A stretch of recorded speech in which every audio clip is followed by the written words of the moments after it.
Salut à tous, j'espère que vous allez bien. Je vous retrouve aujourd'hui dans cette toute nouvelle vidéo, vous avez dû le voir dans le titre, pour vous parler de mon voyage au Costa Rica. Donc cette vidéo est la deuxième que je fais au sujet de mon voyage au Costa Rica. Si vous n'avez pas vu la première, je vous mettrai le lien quelque part par là, ou en tout cas sous cette vidéo. Donc c'était une vidéo un petit peu plus de style vlog, où je vous montre vraiment en détail ce que je faisais avec de belles images, etc.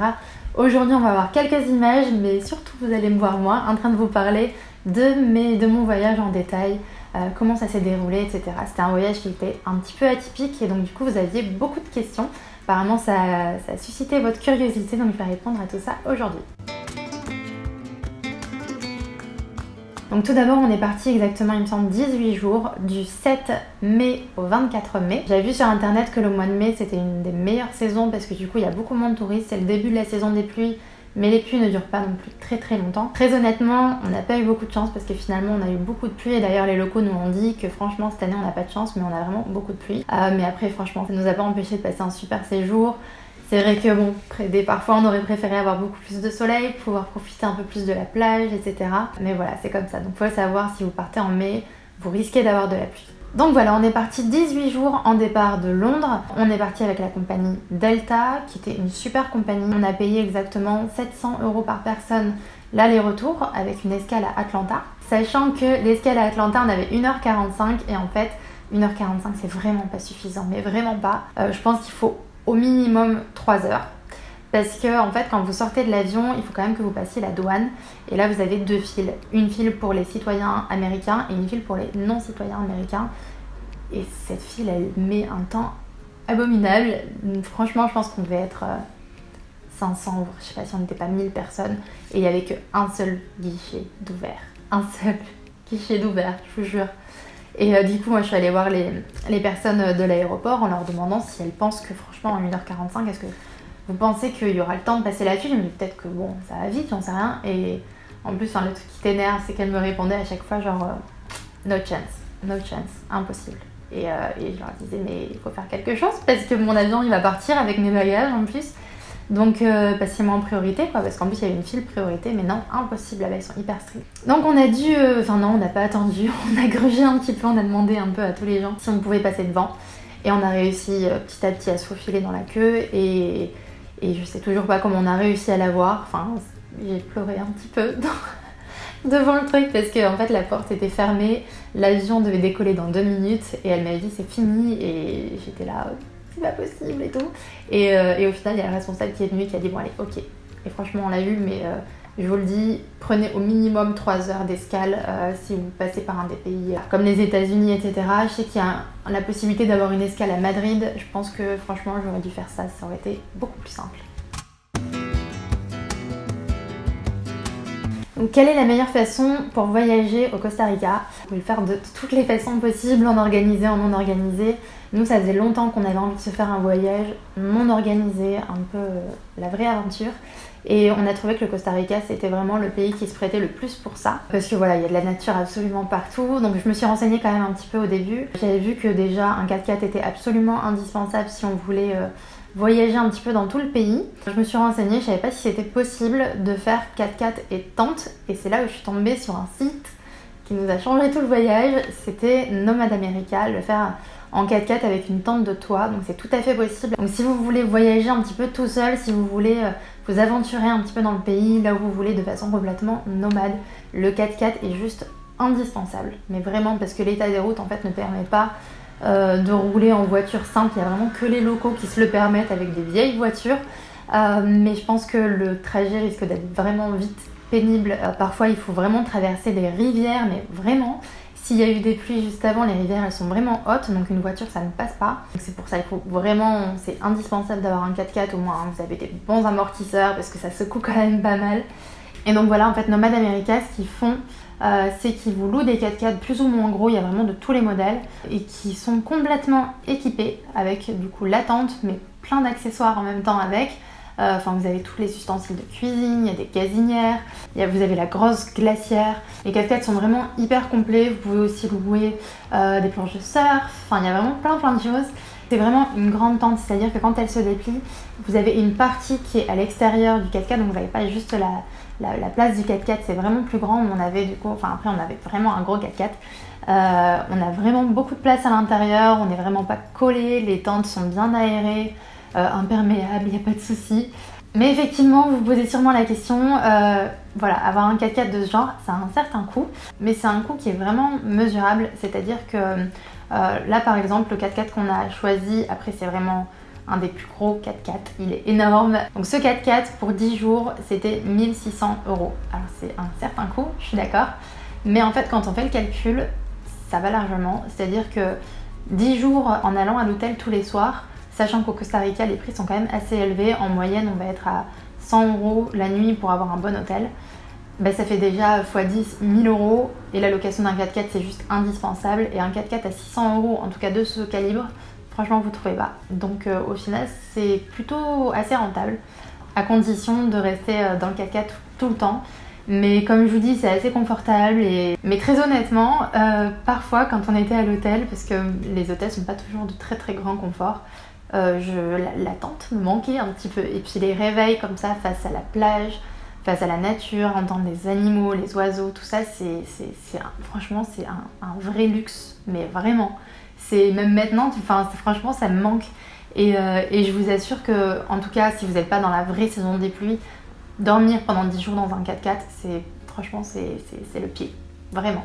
Donc pour en revenir rapidement sur Nomad America, c'est hyper organisé leur truc, genre ils nous prêtent un téléphone, que j'ai perdu au bout de 3 jours, ça, voilà.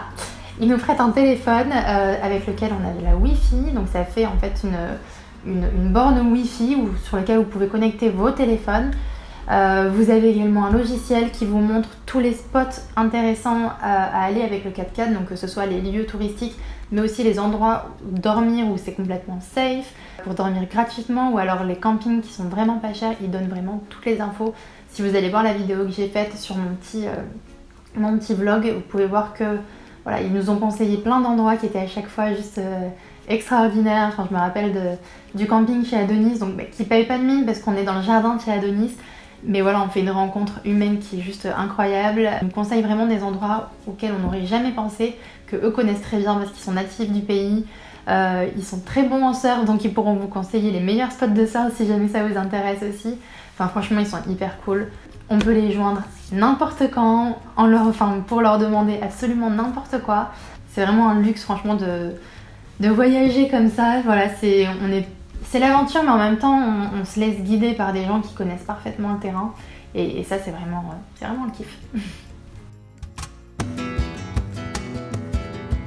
Donc voilà, sur mon petit périple du voyage en voiture, alors il y a une question qui est revenue aussi souvent, c'est comment on faisait un petit peu pour se doucher, pour se laver, pour aller aux toilettes.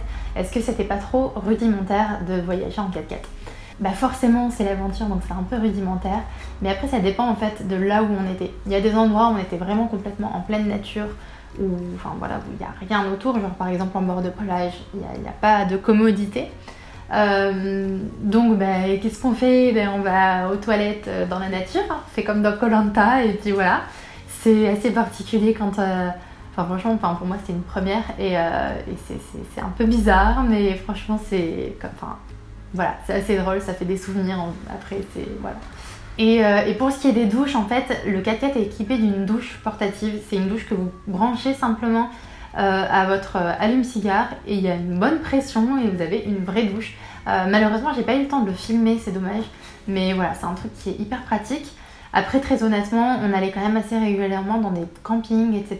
Donc par exemple, dans les campings, vous avez commodité, toilettes, douche, donc c'est toujours assez rudimentaire, c'est pas le grand luxe. Mais voilà, c'est le luxe du lieu, vous êtes en bord de plage, etc. C'est assez cool. Et après, comme je vous l'ai dit, de temps en temps, on allait aussi à l'hôtel pour se décrasser complètement et prendre des bonnes douches, et voilà. Il y avait aussi la lingette qui était très pratique d'ailleurs. Des fois, quand il fallait se speeder un petit peu, on n'avait pas le temps de prendre la douche, on se lavait à la lingette. Et ouais. Ensuite, pour parler un petit peu de façon un peu plus générale et pas forcément du voyage en 4x4, la monnaie locale en fait au Costa Rica, il y en a deux. Il y en a deux qui sont complètement courantes, c'est le dollar américain et également le colon costaricain, donc les colones. Personnellement, en fait, au début, je pensais faire qu'avec le colon costaricain et je me suis vite rendu compte qu'on avait besoin quand même des dollars parce qu'il y a certains endroits où c'est plus pratique simplement parce que pour des sommes un peu plus importantes, voilà, c'est plus simple. Donc nous, on avait deux porte-monnaies, ils sont juste là. Hop. Petit porte-monnaie du Ruta. J'en avais deux comme ça, un avec la monnaie, le colon costaricain et un avec les dollars. Et par exemple, tout ce qui est restaurant, hôtel, etc., on payait en dollars. Et tous les autres petites choses, les courses et tout ça, on faisait avec les colones. Alors pour ce qui est de notre itinéraire, franchement, jusqu'au tout dernier moment, on ne savait absolument pas quoi faire ni où aller. On s'était dit qu'on allait le faire un peu au feeling, un peu sous les conseils des gens, etc. D'ailleurs, j'ai rencontré une abonnée qui vit au Costa Rica à San José, qui nous a bien conseillé. Elle travaille d'ailleurs pour toutcostarica.com. C'est un site internet francophone, du coup, qui vous aide vraiment dans vos voyages. Je vous mets le lien également juste en dessous. Si vous voulez être un peu plus guidé, ils font aussi la location de 4x4 simple. Voilà, je vous mets le lien juste en dessous. Et en fait, vous avez la possibilité d'avoir une petite carte qui vous donne des réductions, alors pas dans les parcs nationaux, mais pour des excursions, si vous voulez faire des balades à cheval, du canyoning, tout ça. C'est vraiment sympa et voilà, ça vous permet d'avoir un guide français si vraiment vous n'êtes pas doué avec l'espagnol, parce que là-bas ils parlent surtout espagnol, pas trop d'anglais. Voilà, ça peut être un super guide. Et donc du coup, Janelle nous a conseillé un petit peu sur les endroits où aller, etc. Et au début, on voulait tout faire.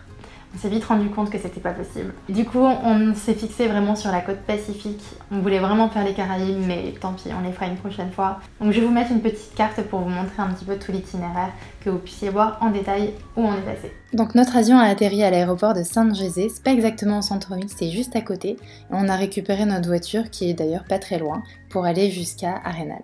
On est ensuite allé jusqu'à Monteverde, là où il y a la forêt et les ponts suspendus. Puis direction le sud. Premier arrêt à Jaco, puis près de Manuel Antonio, Noyaca Waterfall, et ensuite on est redescendu jusqu'à Puerto Jiménez. Puis on est allé jusqu'au bout de la péninsule d'Ossa, à Karaté. Puis de là on a refait toute la route en sens inverse en s'arrêtant juste une nuit et en arrivant à Samara. On a longé la côte jusqu'à Santa Teresa, puis Montezuma, avant de repartir vers San José en passant par le ferry.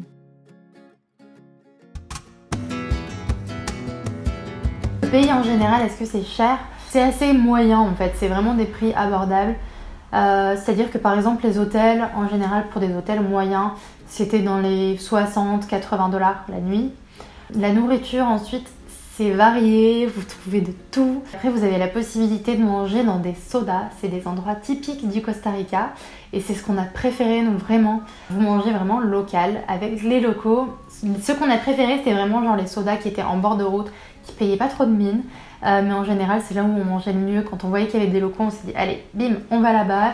Il y a des routiers, il y a les travailleurs du coin, c'est parfait. Et franchement, on mangeait mais trop bien et pour pas trop cher. Il y a le casado qui est le plat national, composé de plusieurs choses, avec du riz, des haricots, bananes plantain. Vous pouvez l'assortir avec du poisson, du poulet. Chaque soda le fait un peu à sa manière et du coup on n'a pas l'impression de manger quand même toujours la même chose. Et en général c'est vraiment pas cher, je crois que, en tout cas dans les sodas un peu de rue comme ça, c'était 3500 colones. Je crois que ça doit faire 5 ou 6 €, donc franchement c'est un plat bien copieux. Votre copain il en aura largement assez aussi avec ça, avec une petite boisson et franchement on s'en sortait pour vraiment pas grand chose. Au niveau de l'essence, on avait un petit peu peur de ça avec un gros 4x4, on s'est dit on va se ruiner en essence. Au final, on en avait à peu près pour 45 € pour un plein, mais vraiment le plein complet. Donc franchement, ça passe pour un 4x4 de cette dimension. Et ensuite, forcément, vous allez me poser la question du coût total de ce voyage. Moi-même, la première, quand j'ai fait mes recherches en partant au Costa Rica, j'avais peur que ce soit un peu trop cher. Donc j'avais regardé un petit peu ce que me disaient les gens. Et malheureusement, j'ai pas beaucoup pour pouvoir vous aider parce que voilà, notre voyage a été assez atypique. En fait, on s'était fixé comme budget 2000 € par personne avec le vol compris, vraiment tout compris. On s'y est tenu. On a fait les 2000 € par personne, mais sachant que du coup dedans n'entre pas en compte le prix du 4x4.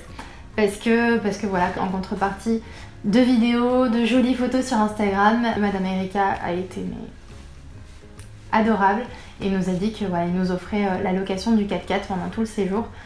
Donc voilà, ça il faut pas le compter dedans. D'ailleurs, j'ai envoyé un petit message tout à l'heure à Nomad America pour leur demander s'ils pouvaient être gentils avec les personnes qui me regardent et qui regardent mes vidéos, et en leur demandant un code promo, et il a accepté. Je vous l'ai dit, c'est une équipe adorable.